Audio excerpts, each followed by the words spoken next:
नमस्कार दोस्तों, बहुत-बहुत स्वागत है आप सभी का एसएससी लैब पर। मेरा नाम है अमन श्रीवास्तव। अगर आप एसएससी सीजीएल का एग्ज़ाम पहली बार देने जा रहे हैं या फिर आपने एग्ज़ाम तो दिया है, मेंस शायद आप पहली बार लिखेंगे या प्रीलिम्स आप पहली बार क्लियर करेंगे, उन सभी स्टूडेंट्स के लिए ये वीडियो बहुत ज़्यादा इम्पोर्टेंट होने वाला है। आपको जितनी प्रकार की इन्फॉर्मेशन की आवश्यकता है इस एग्ज़ाम को क्लियर करने के लिए, जैसे कट ऑफ कितना होगा, क्या कंप्यूटर क्वालिफाइंग होता है? कई बार आपने सुना होगा लोगों के नंबर बहुत अच्छे-अच्छे हैं 340, 350, 355 लेकिन फिर भी उनको बहुत छोटी पोस्ट मिली। आखिर ऐसा क्यों हो रहा है ये सारी चीज़ें? इस वीडियो में सब पता चल जाएगा आपको। इसमें कंप्यूटर का महत्व होता है, टाइपिंग आवश्यकता होती है, सब दिखेगा। तो चैनल को मैं आपको बता दूँ सीजीएल आने वाला है, चैनल सब्सक्राइब कर लीजिए क्योंकि बहुत अल्टीमेट वीडियोज़ आपको यहाँ पर इस चैनल के ऊपर आपको मिलेंगे, एसएससी लैब के ऊपर। आइए शुरू करते हैं। सबसे पहले देखो एसएससी सीजीएल क्या है? Staff selection commission combined graduate level examination.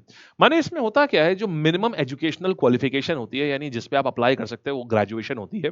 ये भारत सरकार में ऑफिसर लेवल पे एंट्री का सबसे बेहतरीन पोजीशन होती है, मतलब सबसे बेहतरीन एग्जाम होता है।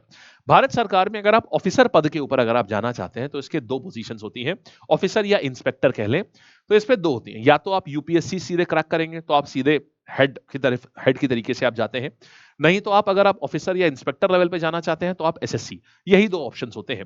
इससे बाकी जो एग्जाम होते हैं उसमें आप क्लरिकल लेवल पे जाते हैं या सब स्टाफ लेवल पे जाते हैं, ऑफिसर या इंस्पेक्टर लेवल पे नहीं जाते आप। तो अब देखिएगा क्या है, यहाँ पर भारत सरकार की जितनी भी मिनिस्ट्री होती हैं केंद्र सरकार की, पूरी तरीके से केंद्र सरकार के अंतर्गत जो आती हैं, वहां पर आप सीधे जॉब करते हैं। जैसे होम मिनिस्ट्री में हो गया, फाइनेंस मिनिस्ट्री में हो गया, इनकम टैक्स में हो गया, एक्साइज इंस्पेक्टर हो गया जिनको जीएसटी इंस्पेक्टर अब बोलते हैं, नार्कोटिक्स इंस्पेक्टर हो गया। तो आप इस प्रकार की जॉब्स करते हैं डायरेक्टली। इन जॉब्स को बहुत पावरफुल माना जाता है। आप इनके नेचर उनके नाम से ही समझ गए होंगे। इनको काफी पावरफुल मानते हैं और इनके पावरफुल नेचर और क्योंकि ये हमेशा ही आईएएस अफसरों के साथ में काम करते हैं, इसीलिए एसएससी सीजीएल को मिनी आईएएस के रूप में भी जाना जाता है।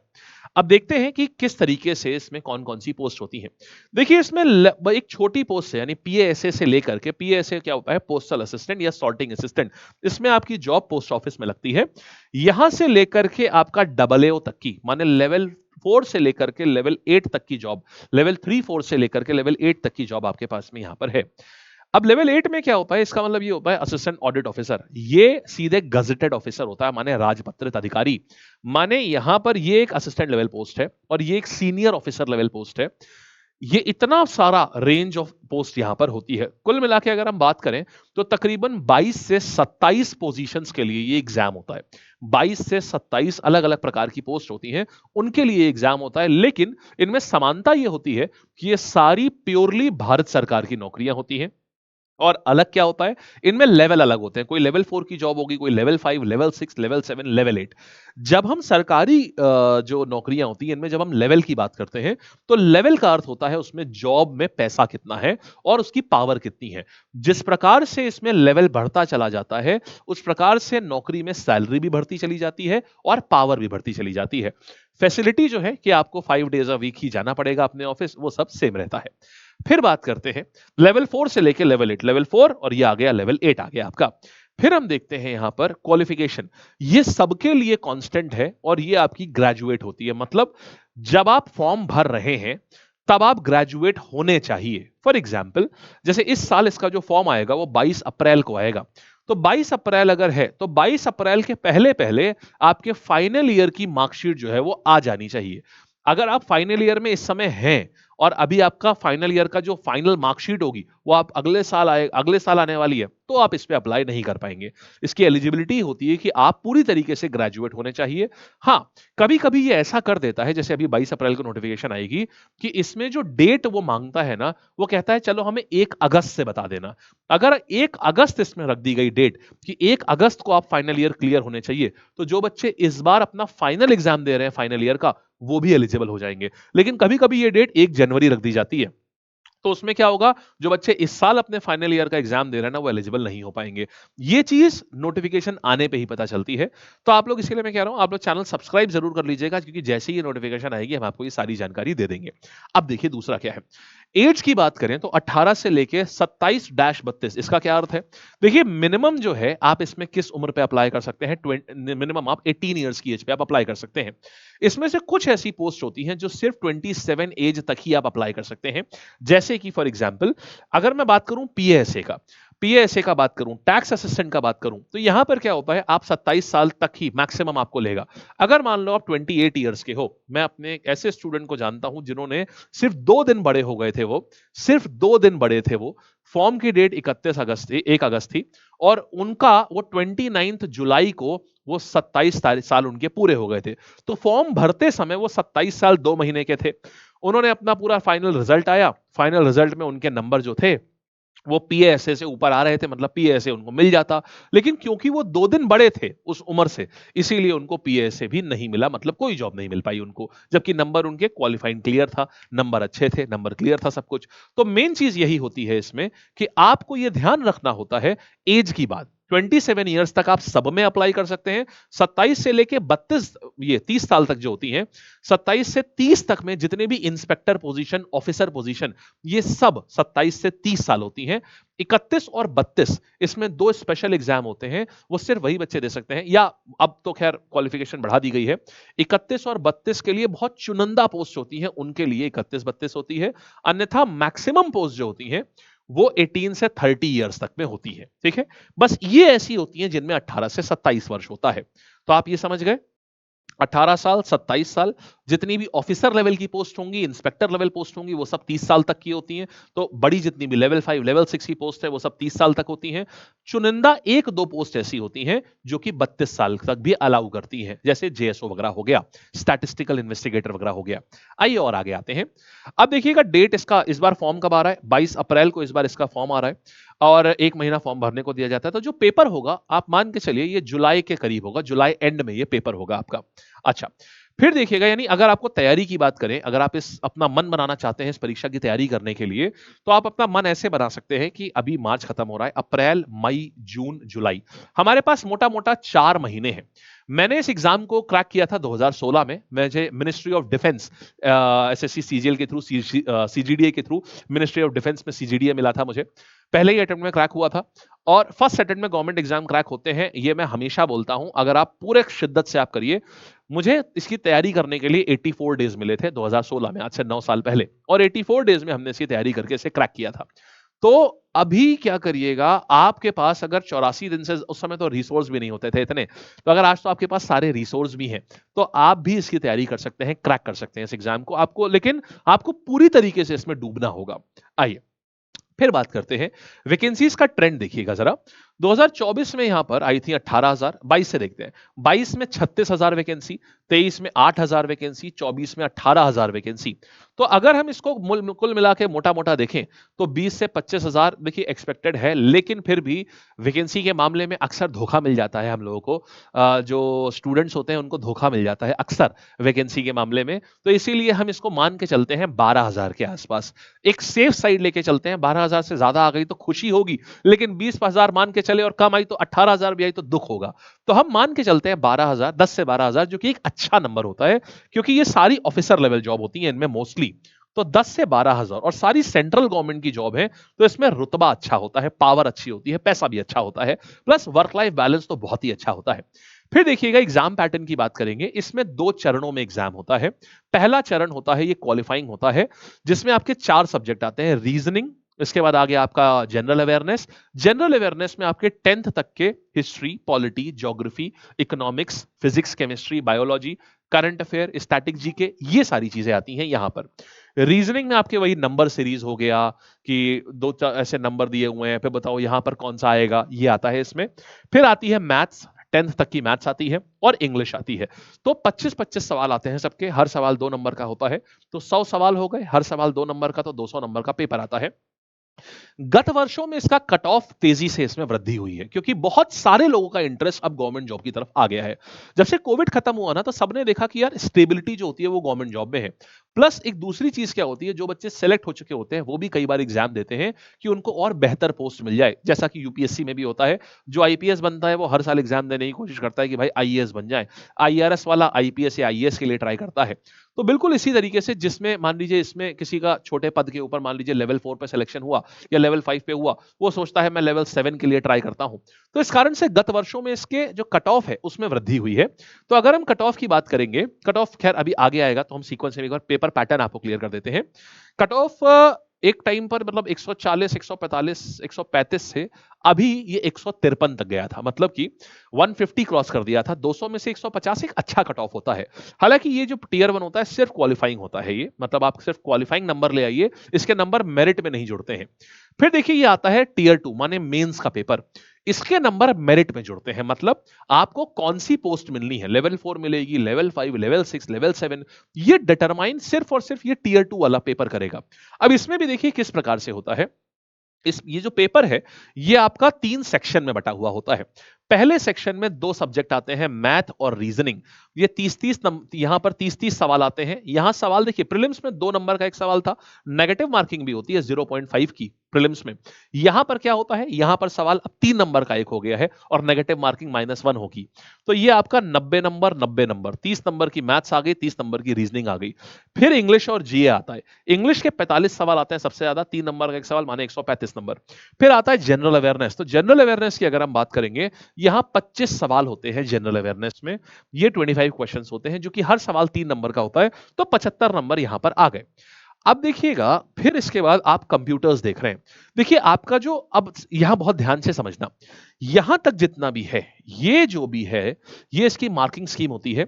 आपको जो नौकरी मिलेगी ना, वो आपको इस बेसिस से मिलेगी कि आपने यहां पर कितना अच्छा स्कोर किया है। अगर आप इसको टोटल करोगे ना, अगर आप इसको टोटल करोगे तो आप पाओगे 135 और 75। 135 और 75 आप जोड़ोगे 210 हो जाएगा, और 210 में 180 जोड़ोगे 390 हो रहा है। तो आपको जो नौकरी मिलेगी वो 390 नंबरों में मिलेगी। 390 में आप कितना लेकर के आ रहे हो, उसके ऊपर आपको जॉब मिलेगी। इसके बाद आप नीचे एक और देख रहे हो, कंप्यूटर्स भी है। अब यहां सारा खेल होता है, सुनिएगा। एसएससी सीजीएल में कंप्यूटर एक बहुत बड़ा गेम चेंजर बन गया है। आपको ये क्वालिफाइंग होता है, जो छोटी पोस्ट होती हैं उनके लिए आपको इसमें 30% मार्क्स जरूर लाने होते हैं। इसके नंबर मेरिट में नहीं काउंट होते, माने 60 में से 18 नंबर आपको लाने होते हैं। लेकिन जो बड़ी पोस्ट होती हैं, जैसे लेवल 7 की जो जॉब्स हो गई, या एएसओ मिनिस्ट्री में अगर आपको बैठना चाहते हैं, तो उसके लिए आपको ज्यादा नंबर चाहिए होते हैं। वो कट ऑफ अलग से निकलता है। तो जैसे फॉर एग्जाम्पल अभी कई वर्षों से ये 27 ही जा रहा है। तो 27 मतलब समझना, कई बार ऐसा होता है बच्चे के 390 में 350 नंबर आ गए। 390 में से 350 नंबर आ गए, लेकिन उसका कंप्यूटर में खाली 19 नंबर रह गया या 17 नंबर रह गया, तो उसे कोई जॉब नहीं मिली। क्यों? जबकि वो इतना अच्छा था पढ़ने में, फिर भी कंप्यूटर पे ध्यान नहीं दिया, तो नंबर कम रह गए, तो क्वालिफाई ही नहीं कर पाया। तो इतने अच्छे नंबर लाने के बाद भी नौकरी नहीं मिल पाई। तो कंप्यूटर आपको पढ़ना होता है, पहले से मत पढ़िए। ये मुश्किल से 20-25 दिन पढ़ना होता है, प्रीलिम्स के बाद पढ़ा जाता है, लेकिन इसको छोड़ के जाने की गलती मत करिएगा, ठीक है। अच्छा, फिर देखते हैं एक और दूसरी चीज आती है। ये हो गया हमारा मेंस कंप्लीट हो गया। अब इसके बाद मेंस में ना कंप्यूटर के साथ में एक और चीज आती है। देखो एक और चीज है टाइपिंग स्पीड। तो सीजीएल का एग्जाम अगर आप देने जा रहे हैं, तो आपको इसमें टाइपिंग की आपको नॉलेज भी अच्छी खासी होनी चाहिए। टाइपिंग में जो रफ्तार यहां मांगी जाती है वो है, आपको 2000 बार आपके की डिप्रेशन होने चाहिए 15 मिनट में। यानी शुद्ध भाषा में, अगर आसान भाषा में कहें, तो 26 वर्ड्स पर मिनट से ज्यादा की आपकी रफ्तार होनी चाहिए। मतलब 27 वर्ड्स पर मिनट की आपकी रफ्तार होनी चाहिए।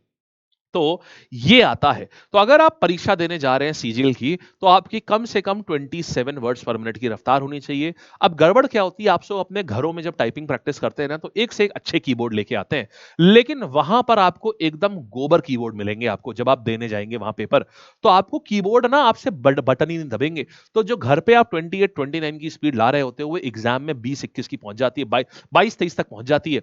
तो इसीलिए आपको कोशिश ये करनी है कि आप इसका टारगेट ये करो, प्रैक्टिस करते टाइम कम से कम 32 की रफ्तार रखो, 31-32 की, ताकि वहां अगर खराब कीबोर्ड भी मिल रहा है, बेकार कीबोर्ड भी मिल रहा है, तो आपकी कीबोर्ड फिर भी स्पीड 27-28 तक आ जाए आपकी स्पीड, ताकि ये टाइपिंग क्वालिफाई करना बहुत जरूरी होता है। ये ऐसा भी होता है कई बच्चों के साथ कि उन्होंने नंबर तो बहुत अच्छे ले आए, लेकिन सब टाइपिंग नहीं कर पाए। और टेंशन नहीं लेनी है, ये सब कुछ जो है ना, ये आपका 1 महीने में तैयार हो जाता है, पूरा कंप्यूटर भी। और हर बच्चा टाइपिंग की तैयारी प्री के बाद ही करता है, ये भी 20-25 दिन 1 महीने में हो जाती है ये, ठीक है। 30 वर्ड्स पर मिनट कोई बहुत बहुत बड़ी स्पीड नहीं है, आराम से हो जाती है ये। अच्छा, ये तो पूरी बात हुई। अब इसके बाद कुछ पदों के लिए फिजिकल होता है, सबके लिए नहीं होता, तो हम कुछ पदों के लिए जब हर पद के लिए एक हम डेडिकेटेड वीडियो बनाएंगे, उसमें हम डिस्कस करेंगे। अब देखिएगा सैलरी की बात अगर करें तो एसएससी सीजीएल एक ऐसा एग्जाम है जहां पर सैलरी आपको आज की डेट में, क्योंकि लेवल 4 से लेवल 8 तक जॉब होती है, 45,000 के से लेकर के 90-95,000। अगर आप लेवल 8 में जाते हैं, माने आप डबल ए के पद पे जाते हैं, तो 90-95,000 स्टार्टिंग सैलरी आपको इतनी मिलती है। लेकिन आप लोग जब ज्वाइन करेंगे तो आप ज्वाइन करेंगे 2026 में। 2026 में गवर्नमेंट ने भी अनाउंस कर दिया है, 8th पे कमीशन लग चुका होगा, जहां सैलरी 1.5 से 2 गुना हो चुकी होगी। हम 2 गुना नहीं मानते हैं, क्योंकि हम हमेशा कम मान के चलेंगे, ज्यादा में हमें खुशी होगी, ज्यादा मानेंगे तो कम में दुख होगा। तो हम ये मान के चलते हैं अगर 1.5 गुना भी सैलरी हुई, तो आज जो हमारी 90,000 महीना सैलरी है, वो सैलरी हो चुकी होगी 1.5 लाख रुपए महीना। और जो सैलरी हमारी 45,000 की स्टार्टिंग है, वो 60,000 रुपए से कम नहीं होगी। तो 60,000 रुपए से हम मान के चलें 1.25 लाख रुपए, कम से कम भी हुई तो 1.25 लाख होगी। 60,000 रुपए से लेके 1.25 लाख रुपए की सैलरी होगी। माने शुरुआती सैलरी भी 60,000 रुपए महीना से लेकर के 1.25 लाख रुपए महीना, इतनी तगड़ी सैलरी एसएससी सीजीएल देता है। आइए फिर देखिएगा, अब आप समझ रहे होंगे क्यों इसका इतना गजब का क्रेज है और इतना अच्छा वर्क लाइफ बैलेंस की 5 डेज का खाली। अब आप देखिए कट ऑफ की बात करते हैं, तो प्रीलिम्स अगर आपको निकालना है तो 2024 का कट ऑफ देख लीजिए, 153.18। ईडब्ल्यूएस का, ओबीसी का, आप सारे कट ऑफ देख सकते हैं, कट ऑफ अच्छे हैं। आपको अगर ये नंबर निकालना है ना, तो आप क्या करिए, आज अगर आप एक छोटा सा मूल मंत्र देता हूं, हर बच्चा इसको अपने सामने लगा लो, आप जिस कैटेगरी के हो, आप जो टेस्ट सीरीज लगाते हो, अपना एक गोल लिख लो बड़ा बड़ा, जितना कट ऑफ गया है उससे +20 नंबर लेके आपको आने हैं। अगर आप ये काम करते हैं तो आपका 100% पहली बार में ये एग्जाम क्लियर हो जाएगा। आप उस कैटेगरी में पढ़िए ही मत कि अरे 0.5 से रह गया 0.75। इसका स्क्रीनशॉट निकाल लो और अपनी टेबल के सामने लगा लो, और बड़ा बड़ा जिस भी कैटेगरी में लाई करते हो ना, मान लो अगर एससी कैटेगरी में 126 गया है, +20 लिख लो, टारगेट बना लो कि मुझे 146 से ज्यादा नंबर अपने मॉक में लेके आने और निरंतर लाने। आपका सिलेक्शन मेरे भाई पहली बार में होगा। यही तरीका है इसको निकालने का। फिर देखिए मेंस की बात करेंगे। मेंस में आपको 390 के पेपर में मिनिमम नौकरी जो इस बार लगी थी, वो 335 पे मिनिमम नौकरी लगी थी, और जो कि लेवल 4 की थी। और अगर आपको इस बार लेवल 8 की जॉब आई नहीं थी, लेवल 7 तक जाना है, तो आपको 355 तक आपको नंबर चाहिए होते हैं, 353। एक्साइज इंस्पेक्टर की देखिए इस बार सबकी कट ऑफ देखिएगा, ये 2024 की कट ऑफ है एसएससी की। पीएएसए की 335, ये लेवल 4 की जॉब होती है। टैक्स असिस्टेंट लेवल 4 की जॉब होती है 341। सेंट्रल एक्साइज इंस्पेक्टर लेवल 7 की जॉब होती है। ये सबसे ज्यादा लोगों को अंदर क्रेज इस जॉब का है, सेंट्रल एक्साइज का है इसका, और एएसओ का। तो ये 348 कट ऑफ है। एएसओ अगर आपको बनना है 353 कट ऑफ। इनकम टैक्स जो सबसे ज्यादा दबंग पोस्ट मानी जाती है, इसमें 357 पोस्ट है, और एमईए का 362 है। 390 में 362 माने 92% का आपको ये चाहिए। लेकिन लाइफ आपको फिर अलग लेवल की मिलती है। 5 डेज अ वीक आपका ऑफिस होता है, 6-7 बजे के बाद, 6-6:30 के बाद आपको कोई तंग नहीं करेगा। आराम से अपनी लाइफ एंजॉय करिए। छुट्टियां भर भर के होती हैं, और जीवन भर के लिए आप सेफ हैं कि आपको कोई नौकरी से निकाल नहीं सकता। ये सारी चीजें बहुत अच्छी हैं, और अभी इसका क्रेज और बढ़ेगा जैसे ही 8th पे कमीशन की सैलरी लागू होगी। आप देखिएगा इसमें और ज्यादा लोग एसएससी की तरफ आएंगे। तो ये मौका है आपके पास, अभी जब तक 8th पे कमीशन नहीं, जब तक अभी उसकी सैलरी मिलनी नहीं शुरू हुई है, इसी साल अपना पेपर क्रैक कर लीजिए, और अभी सफिशिएंट टाइम है, ये 4 महीने में आप आराम से क्रैक कर सकते हैं। ठीक है जी। तो बच्चों जी, ये पूरा था एक कंप्लीट डिटेल एसएससी सीजीएल का। आपको इसके साथ में, आप हमारे साथ में, हमारे देखिए इसमें पूरे फ्री प्रीवियस ईयर पेपर भी हमने, आप सारे लोग ना यहाँ पर, ये लैब की ऐप है और हमारी वेबसाइट भी है, आप यहाँ पर जुड़ सकते हो। यहाँ पर आप देखोगे ना, ये लैब की ऐप है और वेबसाइट है। यहाँ पर आप बैचेस भी एक्सप्लोर कर सकते हो, अगर आप हमारे साथ तैयारी करना चाहते हो इसकी पूरी, यार फाउंडेशन से, जीरो लेवल से। अगर आप एक बिगिनर हो और हमारे साथ जुड़ना चाहते हो कि पूरे फाउंडेशन तरीके से हमें सीखना है, तो आप, ये हमारे बैचेस हैं। इनमें सबसे अच्छा बैच होता है महापैक एसएससी का, आप वो देख सकते हो, वो यहाँ पर मेंशन्ड है। देखेंगे आप, यहाँ पर आएंगे, इधर आप देखेंगे, यहाँ पर ये लाइव कोर्स हो गया महापैक, ये महापैक पे आएंगे, यहाँ पर आप देखिए ये एसएससी महापैक, ये सबसे ज्यादा पॉपुलर है हमारे, इसमें सब पूरी तैयारी हो जाती है, बुक से लेके टेस्ट सीरीज से लेके सब आपको मिलता है। और इसका एक डिस्काउंट कोड भी है, हम बता दे रहे हैं, LAB लैब, जो आपको ये हमारी एप्लीकेशन का नाम दिख रहा है ना ऊपर, बस ये 3 लेटर LAB लैब, जिससे आपको पूरी टेस्ट सीरीज भी फ्री मिल जाएगी। ठीक है। अच्छा, और आपके लिए फ्री प्रीवियस ईयर पेपर्स भी है यहाँ पर। आप यहाँ आओगे और इस पे आप देखोगे, तो तो आपको प्रीवियस ईयर पेपर जो है, ये देखिएगा यहाँ पर सारे प्रीवियस ईयर पेपर हमने आपको बिल्कुल फ्री दिए हुए हैं। आप सब बच्चे यहाँ आके पढ़ सकते हो, इसको डाउनलोड कर सकते हो। यहाँ पर आओगे आप, ये देखो, ये 2024 के पेपर्स हैं, 36 पेपर्स हुए थे, यहाँ पर मिल जाएगा। आप यहाँ पर ये देखो 2023 के हैं, 22 के हैं, 21 पेपर है, ये 22 पेपर है, कुल मिलाकर लगभग 70-80 पेपर है जो आप आराम से डाउनलोड कर सकते हो प्योरली फ्री। ठीक है, सब लोग चेकआउट करिएगा। इसका सिलेबस भी है, आप यहीं पर आओगे तो इसका आपको सिलेबस भी मिल जाएगा, पूरा टॉपिक वाइज लिस्ट दी हुई है। आप यहाँ पर आओगे ना, पूरा आपको सिलेबस भी मिल जाएगा, ये सब है। ये देखो यहाँ पर, ये देखो, ये पूरा सिलेबस का टैब है, इसमें आपको पूरा एसएससी का सिलेबस मिल जाएगा, सब फ्री है। यहाँ पर आप देख सकते हो अभी कोई कुछ एरर चल रही है, कुछ वेबसाइट एरर है या बोर्ड एरर होगी हमारी, तो ये करिएगा। और उम्मीद है कि आपको सब समझ आ गया होगा अब, राइट।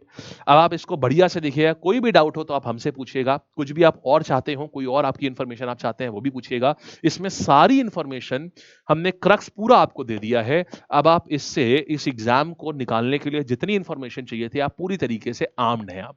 ठीक है, चलिए, all the best, bye bye, take care. खूब बढ़िया से पढ़ते रहिए और लैब से जुड़े रहिए। कोई भी आपको और कोई डाउट हो तो नीचे कमेंट करिएगा। ठीक है, थैंक यू।